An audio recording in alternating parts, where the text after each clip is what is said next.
एक बार महात्मा बुद्ध ने पहाड़ की चोटी पर एक व्यक्ति को रोते हुए देखा तो वह उसके पास गए और पूछा कि आप क्यों रो रहे हैं, मैं आपकी क्या मदद कर सकता हूँ।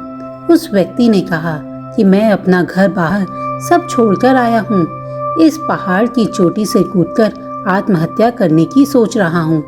बहुत समय से यहाँ खड़ा हूँ पर ऐसा कर नहीं पा रहा हूँ। महात्मा बुद्ध ने कहा, अब तुम्हारे पास क्या है जिसके लिए तुम रो रहे हो। वह व्यक्ति बोला, कुछ भी नहीं है, मैं तो खाली हाथ आया हूँ। उन्होंने पूछा कि तुम्हारी समस्या क्या है। उस व्यक्ति ने रोते रोते कहा, मैंने अपने परिवार की मदद से कारोबार खोला था, सब कुछ अच्छे से करने के बाद भी व्यापार चल नहीं पाया। मुझ पर बहुत सारा कर्जा हो गया है, लोग मेरी मदद करने से भी कतराते हैं। मेरा खुद का परिवार सारी बातों के लिए मुझे कसूरवार मानता है। मेरे साथ कोई भी नहीं जो मेरी मदद कर सके। अब मैं क्या करूं? मेरा एक मित्र है जिसने मेरे साथ ही व्यापार शुरू किया था, उसका व्यापार सफल है। वह रोज मेरे पास आता है और अपने व्यापार की तरक्की के बारे में कुछ ना कुछ बताता है, अपनी अमीरी के किस्से सुनाता है और मेरे पास तो कुछ भी नहीं है। महात्मा बुद्ध ने उससे पूछा कि जब तुम्हारा मित्र अपनी तरक्की के बारे में तुम्हें बताता है तो तुम्हें खुशी होती है या तुम्हें दुख होता है? उस व्यक्ति ने झल्लाते हुए कहा, मुझे दुख होता है, मेरा व्यापार तो चल नहीं रहा, फिर उसे इतनी तरक्की कैसे मिल गई? महात्मा बुद्ध ने समझाते हुए कहा कि यही तो तुम्हारी सबसे बड़ी गलती है, क्योंकि तुम उसकी तरक्की से दुखी रहते हो, लेकिन उसने कैसे तरक्की की इन बातों पे ध्यान नहीं दे पाते। अगर उसे जलने के बजाय उसके व्यापार के अनुभवों पर ध्यान दिया होता तो शायद आज तुम भी तरक्की कर चुके होते। उसके अनुभवों और अपनी गलतियों को एक सबक की तरह लो, देखो कि वो क्या कर रहा है जो तुम नहीं कर रहे। अगर तुमने इन बातों पर ध्यान दिया होता तो आज तुम भी एक सफल व्यापारी होते। तुम्हारा मित्र भी इसीलिए तुम्हारे पास बार बार आता है क्योंकि तुम उसकी खुशी से दुखी होते हो और इससे उसे आत्मिक शांति मिलती है। महात्मा बुद्ध की बातों का व्यक्ति पर अच्छा असर हुआ और उसने आत्महत्या करने का विचार त्याग दिया और वापस जाकर फिर से व्यापार करने का सोचा।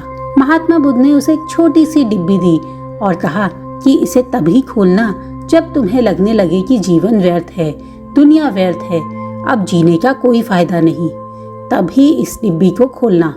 ऐसे मत खोलना वरना इसके ज्ञान का कोई महत्व नहीं रहेगा। ऐसा कह के महात्मा बुद्ध आगे बढ़ गए। वह व्यक्ति वापस अपने नगर आया और पूरी लगन और ईमानदारी से अपना कार्य करने लगा। अपने मित्र के बताए सारे अनुभवों को अपने व्यापार पर लागू किया। अब धीरे धीरे उसका व्यापार चलने लगा और उसके अच्छे दिन आ गए। उसने विवाह किया और उसके सुंदर से 2 बच्चे हुए। लेकिन जैसे उसके बुरे दिन खत्म हो गए थे और अच्छे दिन आ गए थे, वैसे ही कुछ दिनों में अच्छे दिन भी खत्म हो गए। दूसरे राज्य ने उस राज्य पर आक्रमण कर दिया और वहाँ का राजा बुरी तरह हार गया। दूसरे देश के लोगों ने इस राज्य को पूरी तरह अस्त व्यस्त कर दिया और इस व्यक्ति का घर, व्यापार सब कुछ बर्बाद कर दिया। अब इसे लगने लगा कि जीवन व्यर्थ है, जीने का कोई अर्थ ही नहीं। तभी उसे महात्मा बुद्ध की दी गई डिब्बी का ध्यान आया।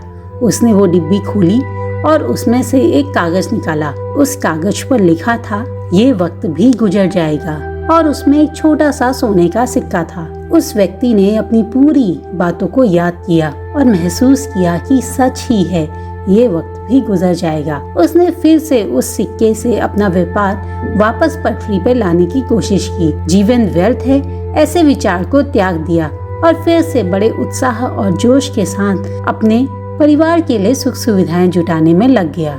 दोस्तों, एक बात हमेशा याद रखिए, जब तक आप धरती पर जिंदा हैं कुछ भी खत्म नहीं होता। हाँ, जिस दिन आपका हौसला खत्म हो जाएगा शायद उस दिन सब कुछ जरूर खत्म हो जाएगा। इसीलिए अपनी आशा, उम्मीद, हौसले का दीपक हमेशा जला के रखिए, मेहनत करते रहिए। यह मान कर चलिए कि वक्त बदलते ही सब कुछ ठीक हो जाएगा।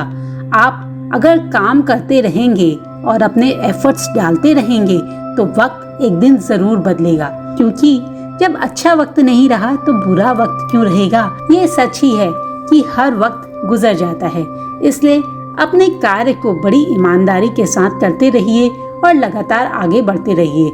जिंदगी की हर जंग में जीत आपकी होगी। दोस्तों, आशा करती हूँ कि ये कहानी आपको पसंद आई होगी। जल्दी ही मिलती हूँ एक और रोचक कहानी के साथ।